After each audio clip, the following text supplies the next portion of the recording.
On my end, I would like to, after thanking you personally for this excellent collaboration, by fully agreeing that this is just the next stone on which we can step and build further collaboration on disaster risk management.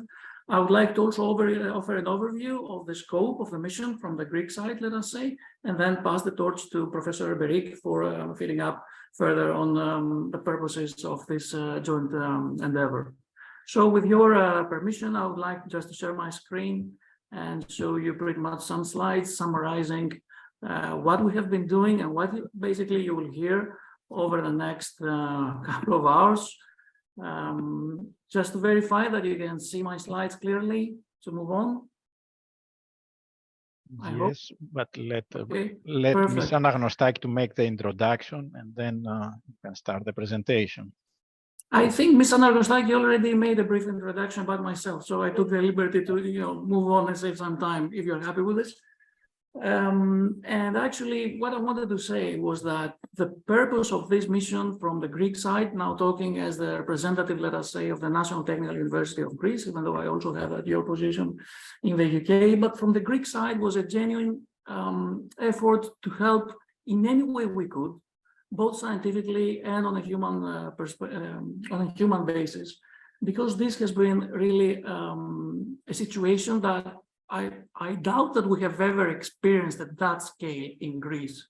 As you will appreciate by attending the next presentations, it's as if you've got multiple earthquakes happening in multiple cities, and each city has different peculiarities, and this makes it very, very complex. So it was really a very genuine feeling to try to do our best. That's why we contacted our colleagues in Turkey. And secondly, obviously, scientists will learn by observing the effects of earthquakes.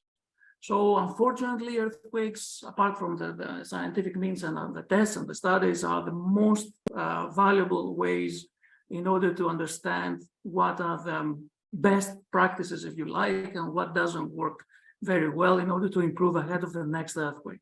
So I'm not going to spend any time in summarizing the people, because Dr. Paparistides already did that. Just you can see from the logos and you can guess from the program who were the entities that collaborated very closely. Just to say that this is not the first time that we work so closely. After the Samos Aegean Sea earthquake that affected Izmir as well, very much in Turkey, we worked like 160 people together in very tight deadlines to produce a joint report, also in collaboration with GEAR in ERI in the US.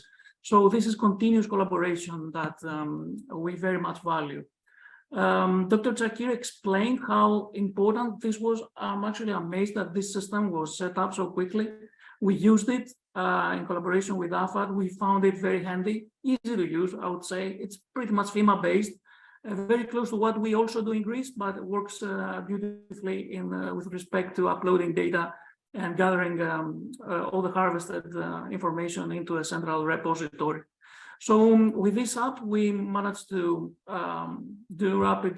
perform rapid visual inspection for about 100 buildings. Note, not as an excuse, that we also had to deal with geotechnical phenomena, so some time was also inevitably spent or used on aspects that refer to fault rupture or geotechnical effects. But I think it was something that we should keep an eye very closely.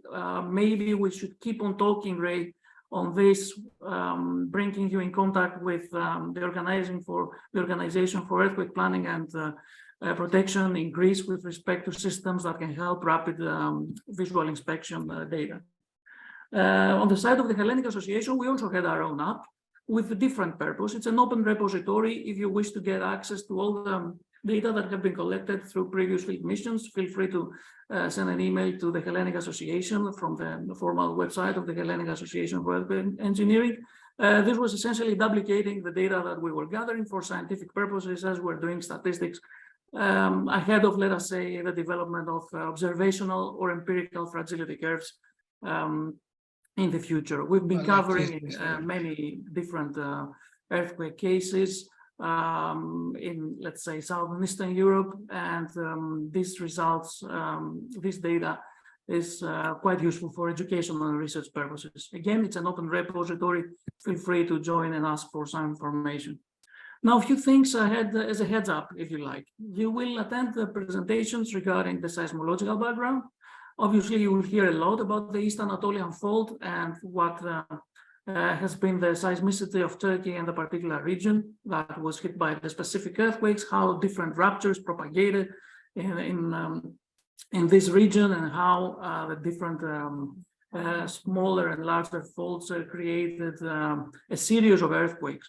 It is important to appreciate that essentially we're talking about cumulative damage due to multiple events. It's not just the aftershocks or the foreshocks. It is also that we're talking about two very, very strong main events, which makes the situation very complex, as you're going to appreciate in the previous slide. I'm just showing something that our Turkish colleagues know much better than we do, but I think it is just for the sake of argument pointed out here that the risk in the specific region is known. So these are high seismicity areas, as there are other high seismicity areas in Europe. However, protection of buildings, even in regions of no seismicity, is very complex because a large number of this stock is substandard, has been designed to old seismic codes. So this is also something to appreciate, not just the dual earthquakes and the sequence of ground motions, but also the fact that we have building stock like in Greece, like in Italy, like in Middle East and Southeastern Balkans, if you like, where the stock is aging, yet is exposed to high seismic risk. Few positive words as well about, I guess that Ray Jakir was very humble to mention it, but as externals, I would like to share this very positive view on our end. The fact that AFAD had instrumented pretty much the entire country and specifically the region in question under study. And this essentially led to the release of data very, very quickly for the scientific community. This was really extremely useful for all of us to appreciate the intensity, or if you like, the distribution of the intensity in space, which is something key in understanding exactly what are the forces and the energy that has entered the buildings. Really, this dense instrumentation and all the effort that is required to keep this network of accelerometric stations up and running and performing very well under such an event, I think this is something to study and is one of the lessons to be learned from the neighboring countries, including Greece. Dr. Babakristis explained very well how we moved from one place to the other. Obviously, this was possible because we had guidance by our colleagues and our friends.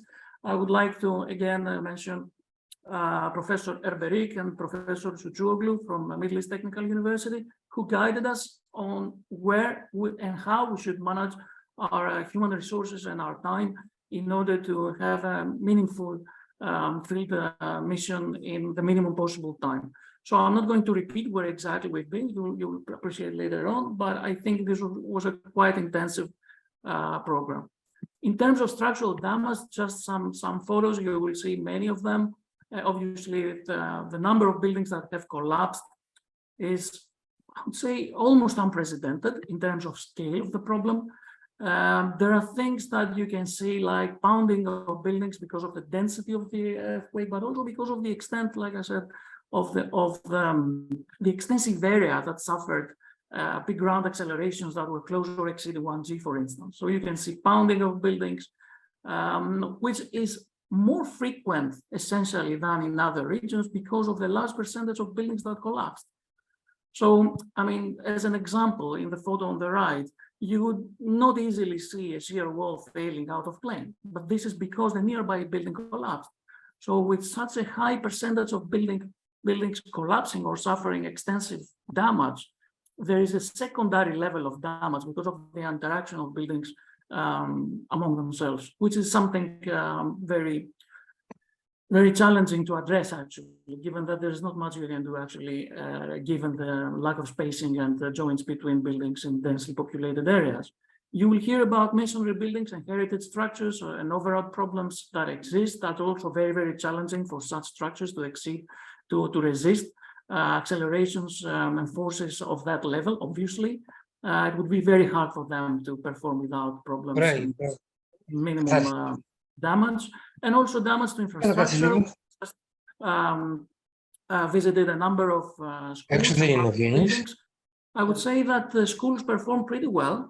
If I'm not mistaken, there has been a retrofit program that was introduced in the recent past, and this helped school buildings perform quite well.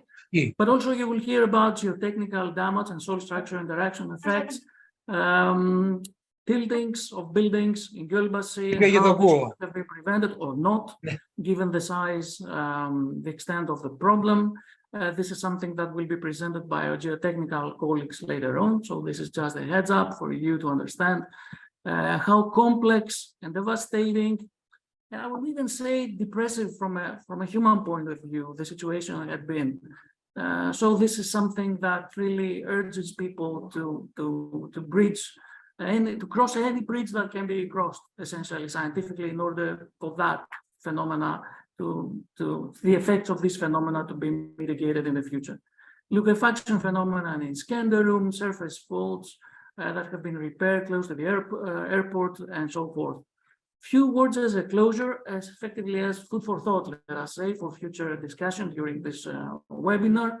Like I said, it is not a case of an earthquake that you can assess in a simple way, because obviously there has been back-to-back events covering very large areas that unfortunately experienced multiple events, accumulating damage, and essentially either by checking the accelerations, the recorded accelerations, or the macroscopic intensity, you end up with the obvious observation that it would be very hard to avoid losses, extensive losses in this situation. By comparing, let us say, the mean of the spectra that have been recorded, or let's say the one provided by the AFAD network, and comparing it with the Athens earthquake, you can see the difference in terms of spectral acceleration and intensities and periods. So this is covering pretty much a wide range of structural periods, effectively leaving very few structures unaffected. And obviously there is the matter of quality control. Quality control matters exist in Turkey, in Greece, in other countries in Southeastern Europe, in Latin America, all over the world. This has been something that needs to be addressed, but frankly, it is very hard to be addressed retrospectively. And it's also a matter of, as I mentioned previously, substandard buildings overall. Buildings built before the 80s, for instance, they've been constructed with smooth reinforcement. Not much to do at a large scale in advance of the next earthquake. This is a huge social problem that we've seen it in Turkey in huge scale, but it's really evident in most parts of the world because our structures are aging. Most of them have not been designed in modern codes. This is here a problem that unfortunately is here to stay, and it will be revealed time and again in time as strong earthquakes happen. So I'm just showing you some slides, and then our colleagues are going